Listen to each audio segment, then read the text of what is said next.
Hi, thanks for joining me today. I've got another geometry problem. I've got this triangle here. It's got an angle here of alpha.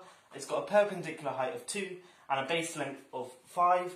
But when I drop this line down from the angle alpha onto this base line here, so that it meets at a right angle, it splits the base length into 3 and 2. And our problem is to work out what tan of alpha is. Okay, so if you want to have a go at this problem, pause the video now and give it a go yourself, and I'm going to get stuck into a solution.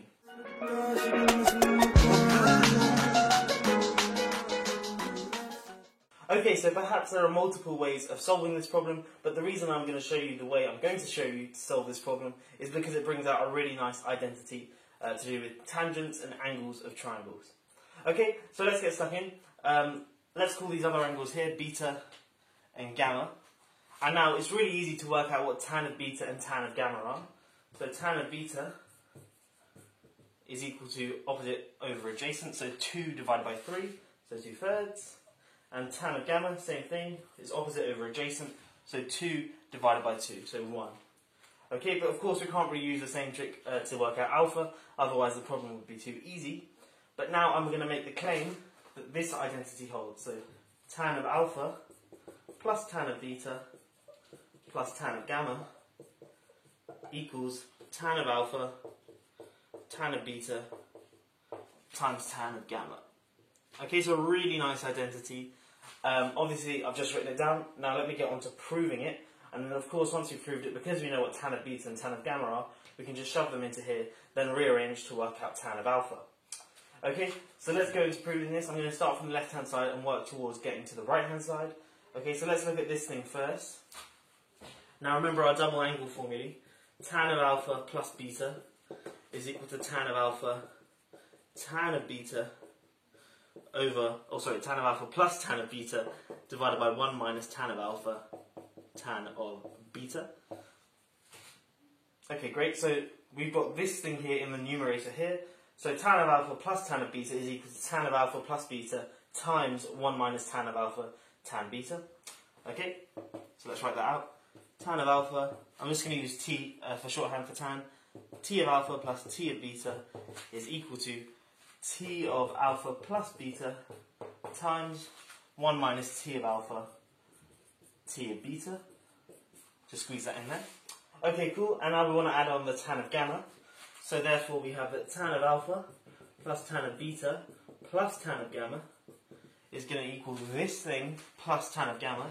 So tan of alpha plus beta times 1 minus tan of alpha, tan of beta. So that thing there, and then plus the tan of gamma there. Okay, but remember, because these are angles of a triangle, they add up to pi, and that's the crucial part of this proof. So that means that alpha plus beta plus gamma equals pi. Okay, so rearranging that, we get that alpha plus beta is tan of pi, alpha plus beta is pi minus gamma. So tan of alpha plus beta is the same as tan of pi minus gamma. Okay, but tan of pi minus gamma is precisely minus tan of gamma. Okay, you can get that by using the trigonometric identity or just looking at the graph of tan. So I get the minus tan of gamma is the same as tan of alpha plus beta. Okay, now let's expand this out. So you can see what I'm going to do here. This minus tan of gamma here is going to cancel that plus tan of gamma there.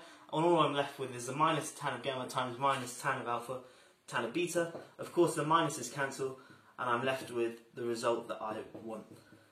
Okay, so tan of alpha plus tan of beta plus tan of gamma equals tan of alpha times tan of beta times tan of gamma. A lot of tans. Okay, so that proves the result, and this is a really neat identity, and that's sort of the main purpose of this video, to prove this identity here. Of course, the crucial bit, as I said, was the fact that alpha plus beta plus gamma equals pi. Of course, it doesn't hold for any arbitrary alpha, beta, and gamma. To convince yourself of that, just put in alpha equals 0, beta equals 0, and gamma equals 1, and you'll see that it doesn't hold. Okay, so this thing holds. Let's use this to solve our problem of working out what tan of alpha is.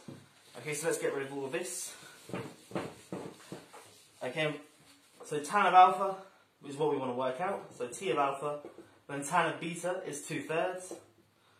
Tan of gamma is 1, and that equals tan of alpha times 2/3 times 1, so 2/3 of tan of alpha. Rearranging this gives us 1 minus 2/3 of tan of alpha is equal to minus 1 minus 2/3, which is minus 5/3. Okay, and therefore, and this thing here is a third. Multiplying both sides by 3 gives us tan of alpha is equal to minus 5. And we're done. Quite a neat result using this identity here, and it's quite straightforward. And this is one, I guess, to have in your toolkit whenever you're answering geometry problems to do with triangles. This is a really neat identity, but of course it only works, or the reason it works for triangles is because of this thing here. I hope you have enjoyed this video. Do let me know if there's any other ways to work out tan of alpha. I'd be intrigued to know, but I will catch you in the next one. Have a great day.